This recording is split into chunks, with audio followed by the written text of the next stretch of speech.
Elemental cost planning. Elemental cost planning is a system of cost planning and cost control, typically for buildings, which enables the cost of a scheme to be monitored during design development.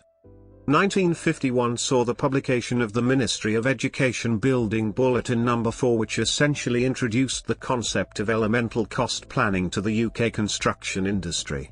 Its author was James Nisbet. The concept has been refined and developed over more than 50 years in the UK by BSI, the Building Cost Information Service of the Royal Institution of Chartered Surveyors.